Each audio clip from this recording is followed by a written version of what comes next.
Hello there. Good afternoon. Welcome to Weekend Central Live here on TV3. We're also on DSTV channel 279, streaming on Facebook at TV3 Ghana, where your thoughts and comments are welcome. My name is Godwin Asidiwa. And I am Judith Brown, coming up in the bulletin this afternoon.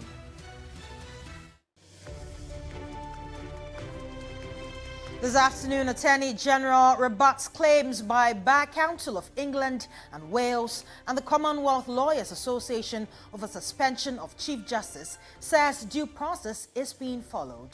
Also in the bulletin, experts are urging holistic action to deal with issues of violence in Ghana schools. We have details on that shortly.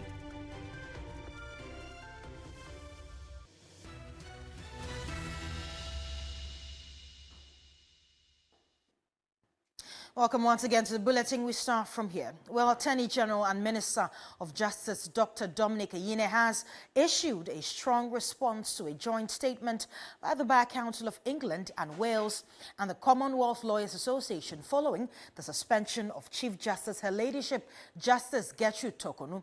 Well, in a press release dated August 15, Dr. Ayine criticized the associations for commenting without fully understanding the facts or the constitutional framework governing the removal of a Chief Justice in Ghana. He emphasized that the ongoing process strictly adheres to Article 146 of the 1992 Constitution, which outlines the procedures for investigation or investigating allegations of misconduct or incompetence against Superior Court justices.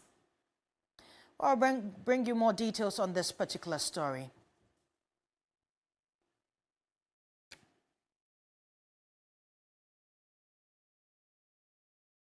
We now head to the Upper East region of the country, where the Bogatanga Technical Institute in the Upper East region has been closed indefinitely following a violent student protest in the early hours of Friday. The unrest, which erupted around 12:30 noon, left 6 students injured and caused extensive damage to school property, including the burning of library and senior housemaster's office. Sources say the chaos was triggered by the suspension of 6 students for alleged misconduct. In an apparent act of retaliation, their colleagues reportedly launched a coordinated attack on the school on late Thursday night. Police and fire service teams are quickly deployed to restore order and douse the flames. The injured are currently receiving treatment at the Upper East Regional Hospital. The Regional Security Council ordered the school's closure to help calm tensions and aid ongoing investigations. Meanwhile, police are looking for the 6 students believed to have played a key role in the violence.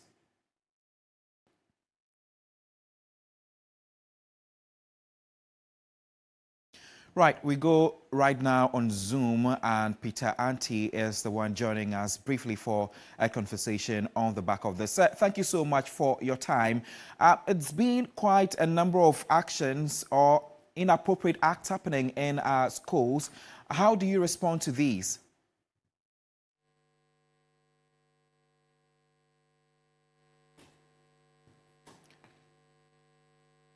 Hello, Dr. Peter Auntie, if you can please unmute so that we can hear you clearly in the studios. All right. Thank you very much, and good afternoon to your viewers. I think it's time we take these issues very seriously. I think that there's been one too many instances where our school environments have been undertaking, have had these experiences. And normally, school environments are supposed to be conducive for academic work and mold the total personality of the student. Now, if that particular basic function is now being challenged, then it means that we need to set up and do a proper analysis of the situation and find ways and means to deal with it. One, I think it is time we start doing serious school profiling and profile the nature of these violence that are happening in our schools. The incidents under consideration seems to suggest that students are reacting to a decision taken by school management and administration. And this is very awkward because under normal circumstances, the work of the school administration is to instill discipline on campus to ensure that students adhere to the rules and regulations and punish those who go contrary to these rules and regulations. So if it is if it is it that now students are now rebelling against authority decisions to the extent that they now attack a school because their own school because the administration have taken a particular stand on behavior of their colleagues, then it means that we are in serious times. And I think that we need to really sit up and find proper solutions to some of these things that are taking over our various secondary education levels. What does this say about the general level of discipline in our senior high schools as well? Now, it clearly shows that there's a total breakdown of discipline in our educational institutions, especially in places where we have experienced this. Because if we respect authority, when authority takes decision, we are all bound to go by it. But if you look at the story of, the circumstances surrounding this particular story, it tells you it is highly inappropriate that students will go and then organize themselves and come back and attack the school, burn their own libraries and other things. That is highly uncalled for. And that is why we think that these issues need to be profiled and we take specific steps to dealing with it. I think that the idea that we get parents and teachers involved in the administration of the school, the idea that we improve security and other things are good. But for me, we need to know when and where we execute or implement these ideas. We cannot have a one-size-fits-all situation, a one-size-fits-all solution for what is happening. In some of the schools, it is students against students. In some of the schools, it's students against administration. In some of the schools, it's students against the community. These are different instances where we need the managers of our educational system to sit down and design measures that would fit into different scenarios. And that's why I'm calling for a proper profiling of these incidents. And then we can now devise proper mechanisms to deal with it. Absolutely. We know the sector minister and the Ghana Education Service have asked schools heads to take the necessary steps to protect students and teachers on campus. As an expert observing the space, how do we go about that? I think that is a good suggestion. That is a good directive from the Minister of Education. But how do you ensure this when the students themselves are the ones who are the center of this? That's why I'm saying that for a suggestion, you can look at it from a perspective of where students have been attacked by the community, like we experienced in Nkwanta SHS, like we experienced in Boko, where students were attacked by external forces.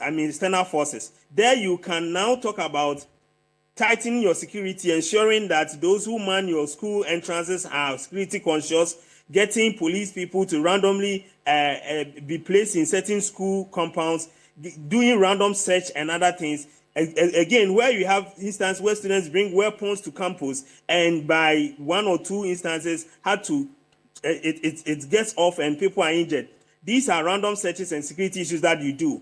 But where you have students organizing themselves and attacking the school, you will need intelligence within the student's body. And that is where you need your people your house masters, your house prefects to coordinate. That is where you need your counselors to engage students so that they can take them through series of processes when it comes to conflict resolution, when it comes to communication between administration and student body. These schools will need a different mechanism altogether.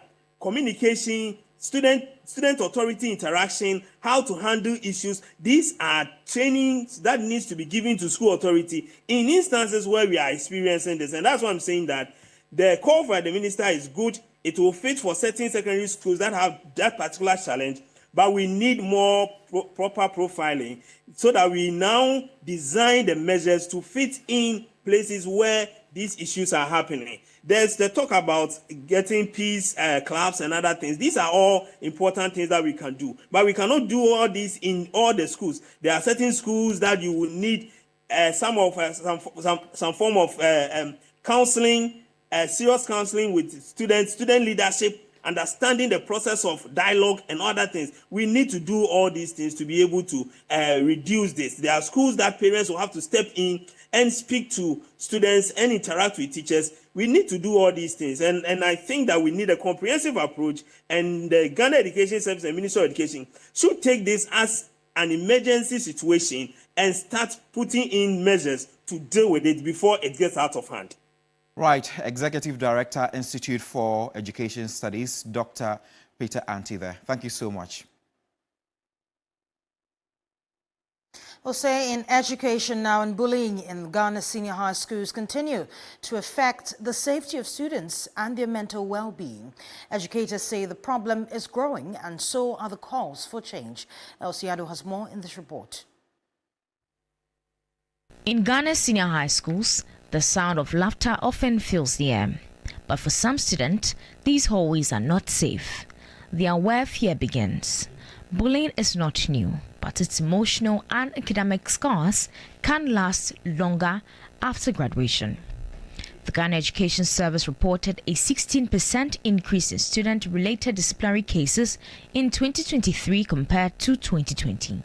To help address the menace, the Ghana Education Service is partnering with African Health Promotion Organization to tackle it head-on. Regional Guidance and Counseling Coordinator Love Amponsa says the initiative aligns with Ghana's broader educational mission. You know that when we say bullying, it comprises a lot of things: psychosocial, academic, mental, physical, and so on and so forth.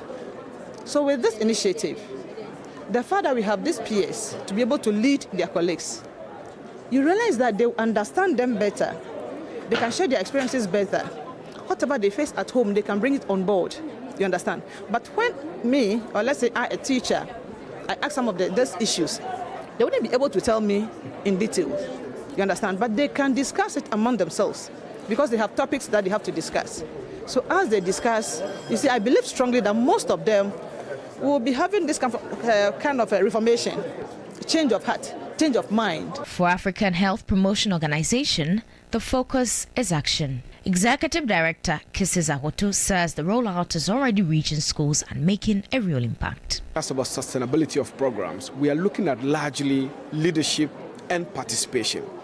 In here, the framework we have put together allows the school to lead, and so they are developing their own activities and thereby leading the process in that regard.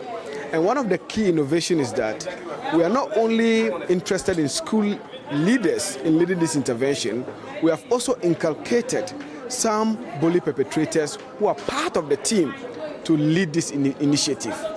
A student, Blankson, shared how important it is to curb bullying in schools. I feel safe in supporting people who get bullied because personally, I don't like it when other people are bullied. There was a case somewhere where there was, some time ago, where there was a sexual harassment issue. And then the girl who was the victim found it very difficult to report because the boy, which was the culprit, was, someone of high status on campus. But then I had to stand in because, if I don't, who will? For both the Ghana Education Service and African HPO, the goal is clear. Every senior high school should be a place where learning thrives and bullying has no place. Away from that, the state of the Pokwase-Nsawam Road has been a source of concern for commuters and motorists. Let's watch the story by our roads and transport correspondent Stanley Niblo on them, and then we will also engage with the PRO of the Concerned Drivers Association as well. So right now, let's take a look at the story.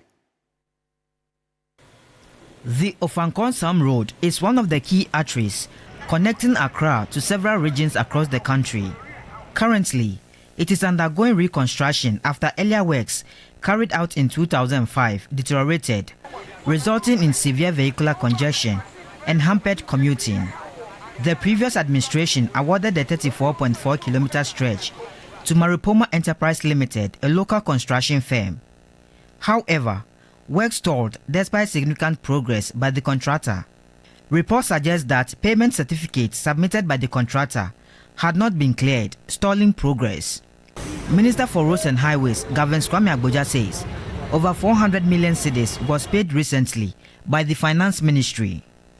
According to the Minister for Roads and Highways, Gavin Kwame Agboja, all certificates raised by the contractor has been honored. However, work on the stretch is yet to resume. Commuters and motorists insist they are reeling under the current condition. There has been no contractor on site. This road has been my regular route, but the deteriorating condition is no longer bearable. A lot of potholes, and there are certain places that need to be filled, especially these 3 days that there was a rain. It has created a lot of potholes, which is leading to congestion of the cars here and there. Even motorbikes cannot even maneuver and pass through. So we are pleading our government to come and do something for us. Now, commuters, motorists and even pedestrians are feeling the impact. Vehicles frequently break down in the middle of heavy traffic, worsening the already difficult situation. In some cases, frustrated passengers get down to help push broken down vehicles. Motorists have expressed their frustration over delays in completing the project. We will be forced to embark on a demonstration if nothing is done to address the contractor's concern and facilitate its return to site. We are incurring significant costs on this stretch, compounded by heavy traffic. 4 hours day, I feel Amadua. It took me 4 hours to drive from Pokwasi to Amasama due to the heavy traffic. The poor condition of the road is a major concern for all of us. Others who tried alternative routes hoping to avoid traffic were disappointed to encounter equally poor road conditions. Motorbike taxis, popularly known as Okada, have become the fastest alternative on the stretch, but riders are now charging exorbitant fares. Because before you'll be able to move from here to maybe Sapema, before I used to take like, let's say 5 minutes, I'll be in Sapema, but right now, I have to maneuver and find my way throughout corners before I can get to Sapema. So if I'm charging from here to Sapema 20 cedis, I might charge 50 cedis or 40 cedis due to the condition of the road. As road users continue to endure the hardship, their demand is unanimous. They want the contractor to return to site and expedite completion of the road. Until work resumes and meaningful progress is made, the Evansum stretch will remain a daily nightmare, costing commuters time, money, and in many cases, their patience. Stanley Niblew, TV3 News, Accra.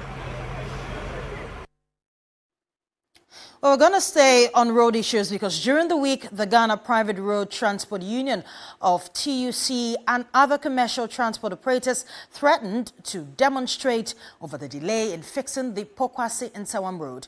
In a statement, the transport unions lamented that the deplorable state of the road has made it unmotorable and poses extreme dangers to motorists, commuters and residents along the Pokwasi Nsawam stretch.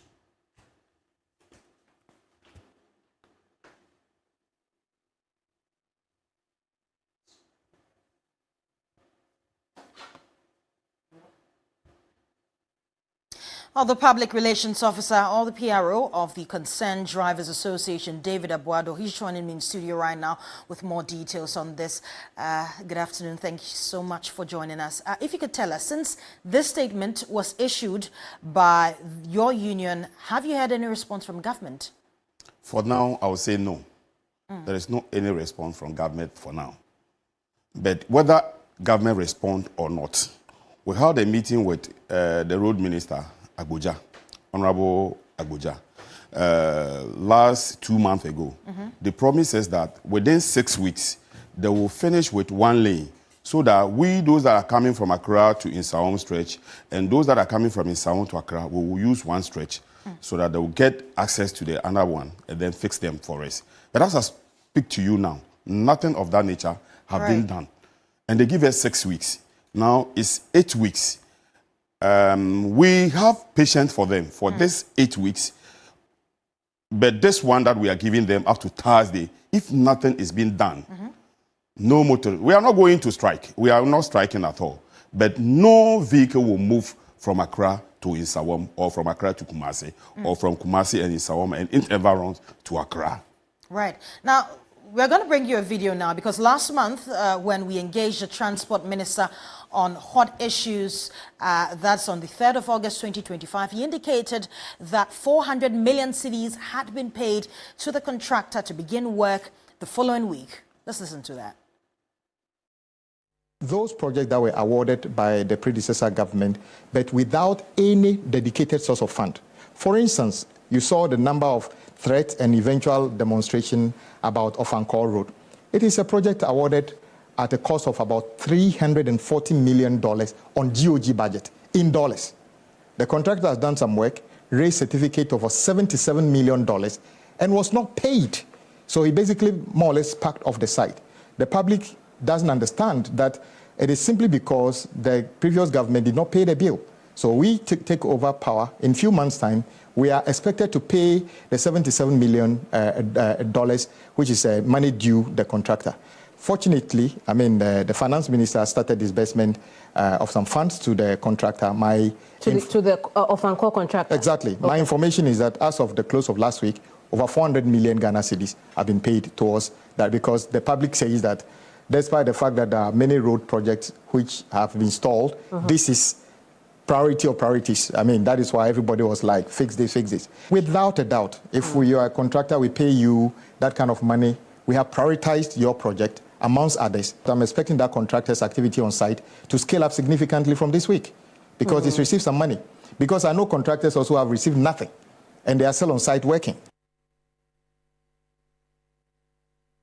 And Mr. Abuado is still with me right here in studio. We want to know, have your drivers or your union heard from the contractor himself?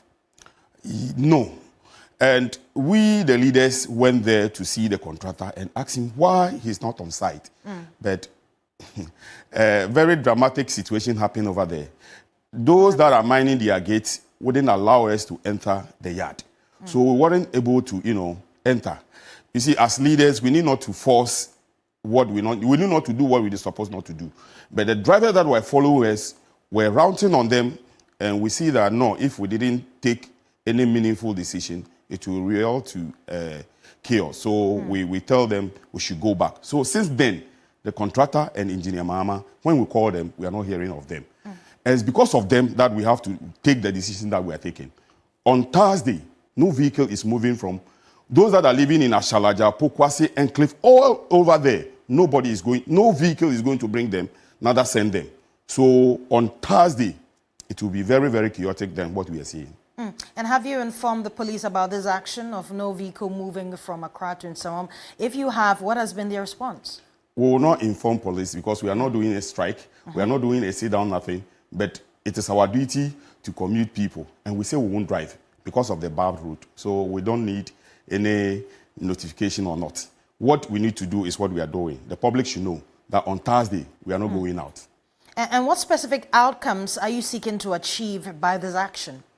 What we seem to achieve, or what we want to achieve, is they promise us that they will do one lane, more trouble. That's all we want. Nothing more, nothing less. One lane, more trouble. So that we, those that are coming from Accra and those that are coming from Insawam or Kumasi environs, will have access to Accra or will have access to Kumasi.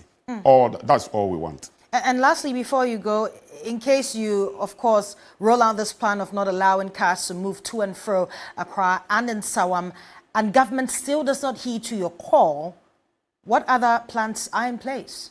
The plans are in place. It's the same method, because the road is no more trouble. So we will not go and waste our money and our resources, even our patience and our time over there. So we won't apply the road at all till they do something that we think it can help us. See, on your news, Okada people are even charging more than what they're supposed to charge because of what? The bad road. So we that are using that road are having a much maintenance cost on us, and we don't want to incur that maintenance cost again. So we'll park our vehicles and we will not work. Right, many thanks for your time. I've been engaging with David Abuado, who is the PRO for the Concerned Drivers Association.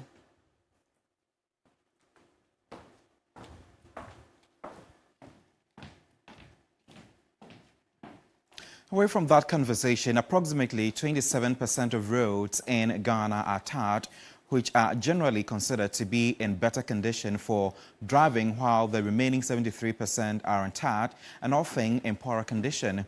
Government, in a bid to improve the country's road infrastructure by making them more accessible and efficient for transportation, introduced the District Road Improvement Program known as DRIP. My colleague Christopher Amwako sat through a training workshop for DRIP coordinators in the northern part of the country and joins us on Zoom for a conversation on this development. Chris, thank you for your time as usual. We know that accessible road network is a major challenge for most communities in the northern part of the country. How is DRIP helping to change the narrative?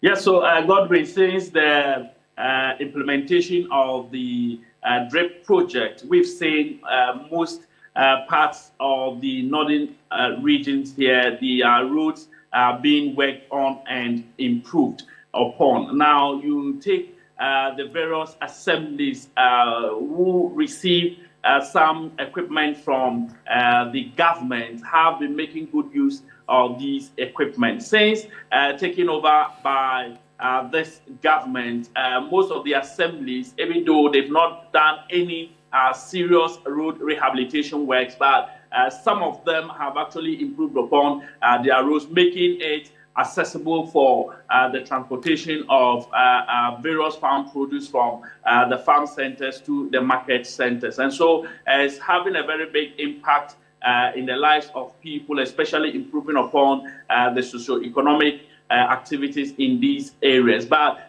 one thing we know for sure is that even though government is yet to give funding to the assemblies for them to use to fuel and also ensure that the operators are paid, some assemblies have actually taken it upon themselves to use part of their District Assembly Common Fund to facilitate and fund the movement of these vehicles, because road improvement is a major concern for not only the residents in this part of the country, but also anyone who gets into the region to do business. And so assemblies are making sure that they commit some portions of their common fund to improving these roads. But what has the DRIP officials been telling you regarding the funding of the program and maintenance of these equipment as well?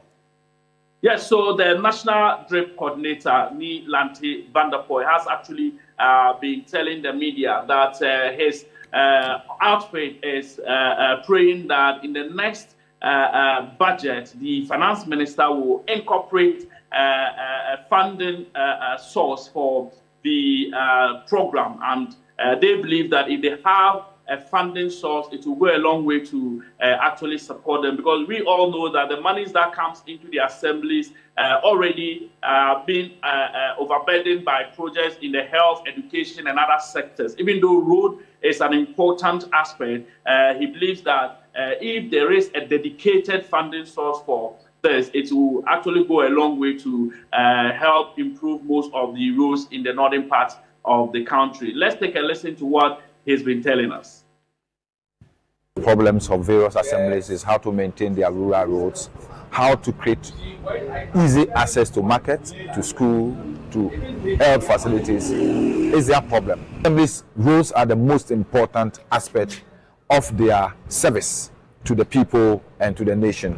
And as such, even though within this difficult and tight budgetary allocations that they have, almost all the MMDCs are committed to the objective and the reasons why DRIP has been set up. And I'm sure they will commit some funds to the success of the program.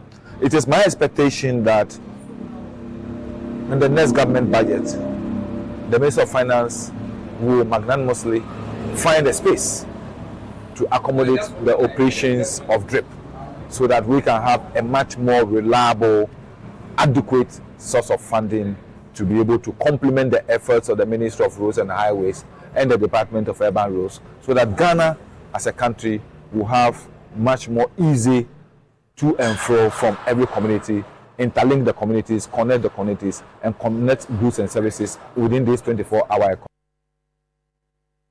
Christopher, we understand the Northern Regional Minister has cautioned assemblies in the region against using the equipment for profit. Can you tell us more about that?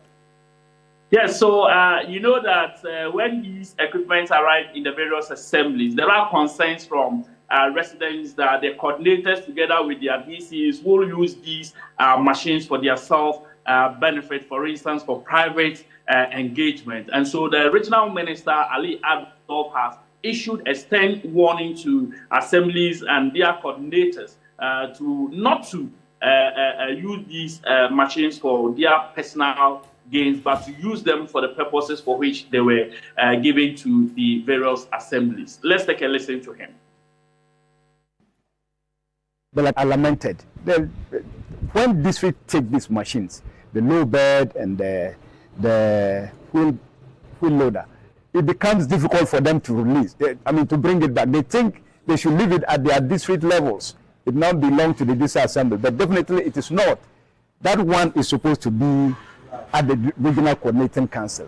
We have problems with some districts, and so I have warned that any district that takes any of this equipment and doesn't return them, definitely it will attract severe sanctions, and we are going to ensure that we stand by that. Finally, we also appeal to the various coordinators of this at the district level to ensure that this equipment are serviced as and when they need to be serviced, because the lifespan of this equipment will depend largely the way we handle them, the way we service them, and in general, the way we care for them, the way we take good care of them. Thank you so much for your time, Christopher Amwako, as our Northern Regional Correspondent. Now, still on issues of roads, residents, commuters and local authorities in Lomnava electoral area in the Anyasotum constituency have raised concerns about the poor condition of roads in the area. The deteriorating state of the roads have led to increased travel times and difficulty in accessing emergency services. A report by Erica Juma. Residents of Lomnava electoral area laments that the deplorable state of the roads makes the area highly prone to flooding. This, they say, is primarily due to the absence of a functional drainage system. One resident expressed frustration over the situation and explained how it continues to affect their daily lives, from commuting challenges to destruction of personal property during heavy rains. 2007, no fear The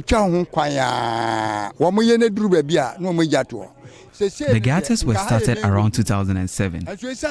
This used to be a main road, but it's not in use now. Some people have their houses and roadways. People are unable to use vehicles to their houses. One boy lost his life due to this bad road. Me be store hono. And cry 14 to 15 years in here. First, no, nanka kwano, and shed on your quota, but a dem fine. I have a shop here. When the road was good, I used to make good sales, but now few people buy from me, and the cabs are charging higher than expected.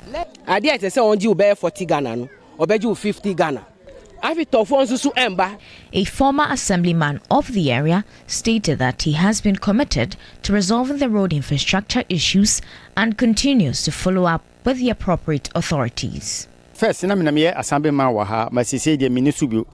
But my father said, once I met me, what community, your opinion. I used to be the assemblyman, and even after losing the seat, my team and I have been following up on the road system. It is in a very deplorable state. The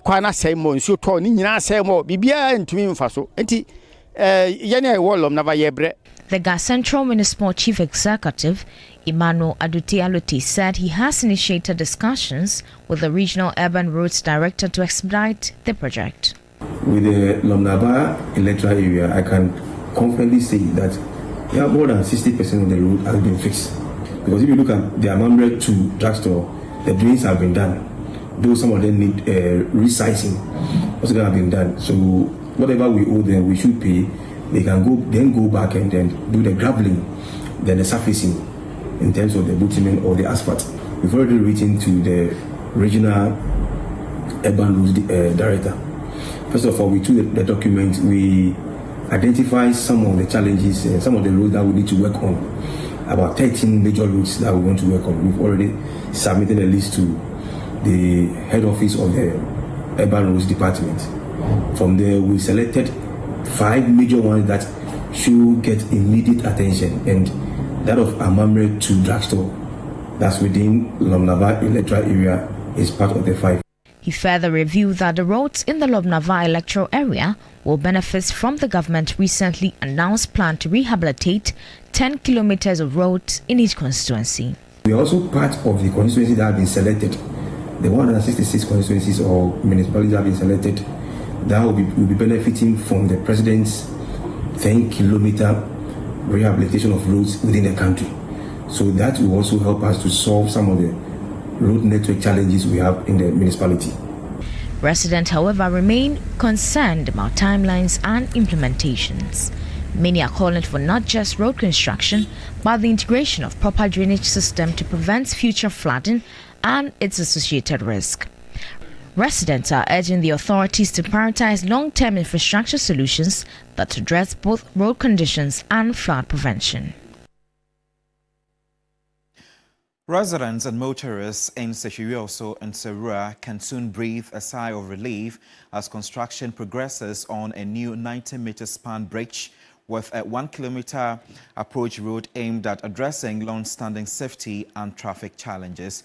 To speed up work, the construction firm Asabia Construction has adopted a 24-hour working schedule on key road projects in Sechiwioso, aligning with the government's vision for a round-the-clock economy. The existing bridge has been deemed unfit for purpose, creating significant hazards for both pedestrians and motorists. Its narrow structure makes two-way traffic difficult, forcing vehicles to compete for space. The construction firm working on the new 90-meter span bridge has intensified work, deploying day and night shifts to ensure timely completion. The project was awarded in January 2023. After commencement of the project, we faced some little challenges. That was the design.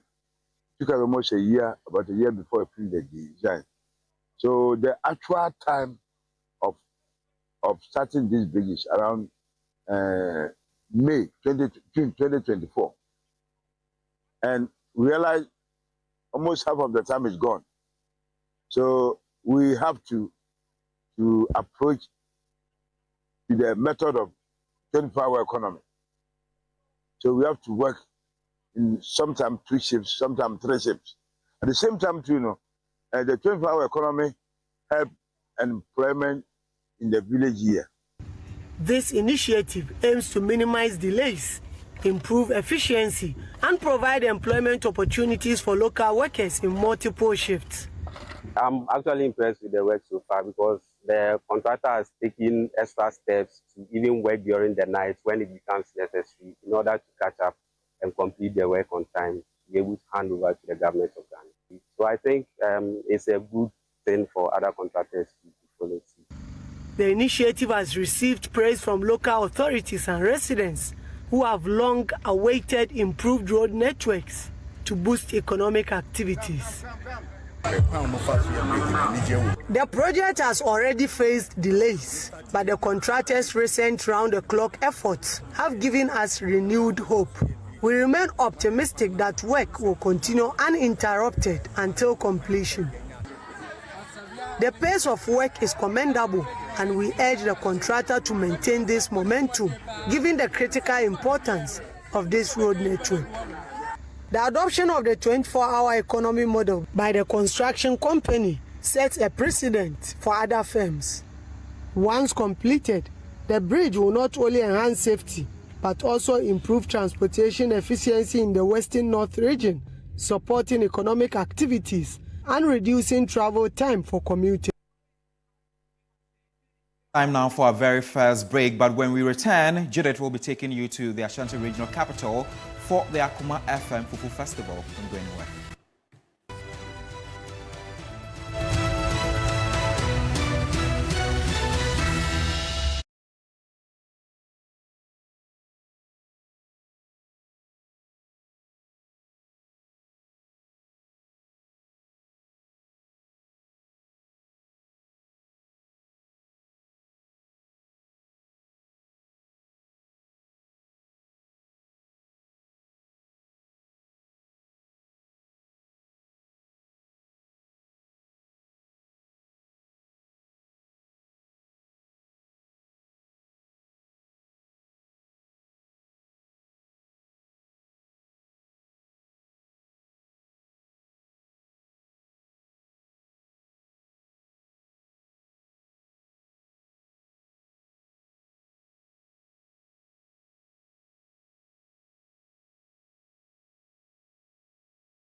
Welcome back. You're still watching Weekend Central. Let's move now to the Ashanti regional capital, Kumasi, where our sister station, Akoma FM, is holding its annual FMUFU Party. Hundreds are currently taking part in the annual Akoma FM FMUFU Party, and I'm being joined now by William Evansum at the Sokwa in Kumasi. William, this is a 4th edition. Is it special? Tell us really what's happening.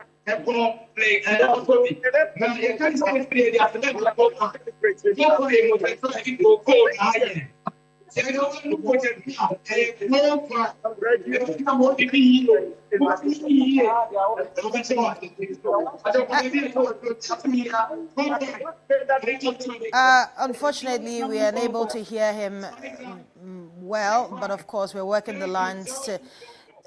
William, if you can move away from the background noise, it will be very good for us so we can hear exactly what you're saying. But of course, we are still trying to work the lines. William is joining us from the Akoma FM FMUFU Party, which is organized every single year. This year, of course, is a special one. He's going to be telling us more about this. William, if you can hear me now, you can go on about really what's happening. All right, so like I said, this one is we are already celebrating radio program.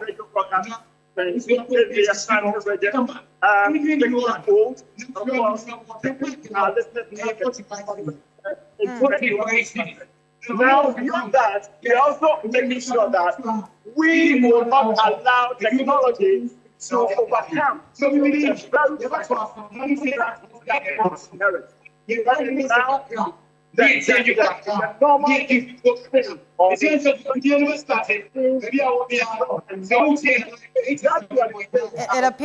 appears we're still struggling to hear William Evansum, but of course we'll bring you more on this particular story in our subsequent bulletins. It is the Akoma FM FMUFU Party, and it's organized every year. This year is a very special one. We're going for a second break. We'll be back with more news, to stay with us.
Welcome back. This is a story you should pay so much attention to. The Elmina fish market is always busy. Canoes bring in fresh catch, fishmongers shout to attract buyers, and people bargain for the best price, obviously. But behind the lively scene is a worrying story. Some of the fish are left on the dirty bare floors covered with flies and still end up on people's homes. Here's a story.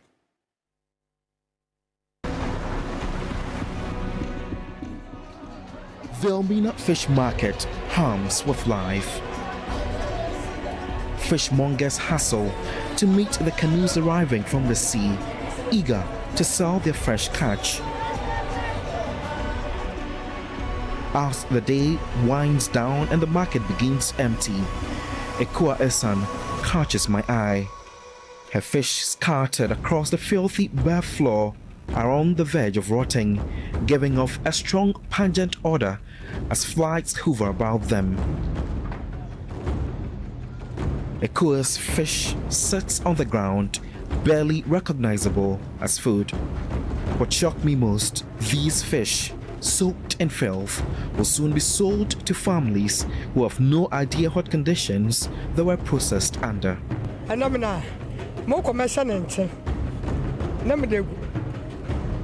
Campaign. None wants now cha. Never be my samas and timber. Namada Kuga. Many so it's a walk of ma. Na and I'm not bana. I know I was so bad and I assume it's half. Yard yas. To Muku feel so, but in so called wrong. No man fine. No mass. She's been doing this for years, making more money. A fermented fish that has become a staple in many Ghanaian dishes. It is a household name in Ghana, used to flavor soups and gravies. The process is simple but unsanitary. Fish processing is the lifeblood in Elmina, with salting, frying and freezing among the methods of preservation. However, smoking is by far the most common, with nearly 75 of the domestic fish catch smoked.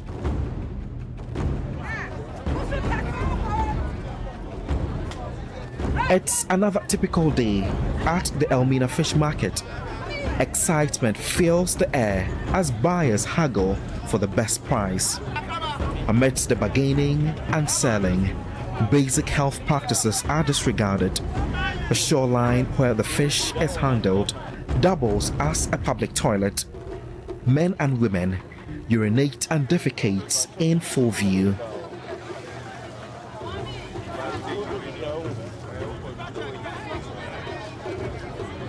While some relieve themselves, fishmongers use the same water to wash the fish that will be sold.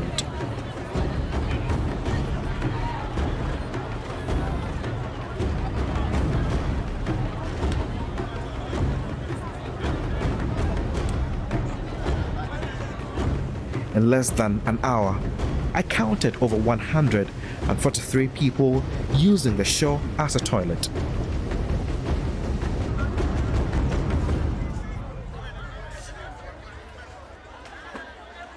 The fish is cut on the bare, dirty floor. It is a breeding ground for bacteria, and yet it continues to sell.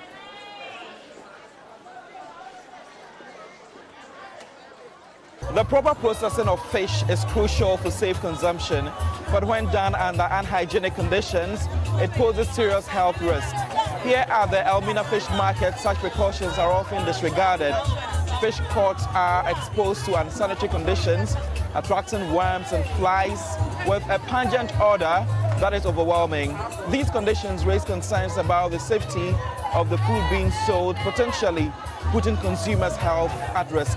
I have been told by some fishermen here that this fish is almost deteriorating, but you have people coming in to bargain to buy. We meet Naomi Kofi, a fishmonger for over 20 years.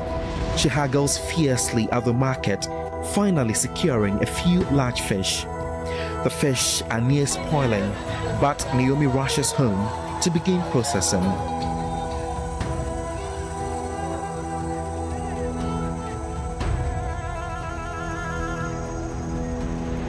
Naomi takes the fish straight from the market, which was washed in the same contaminated water, and begins to coat it with salt without even a rinse.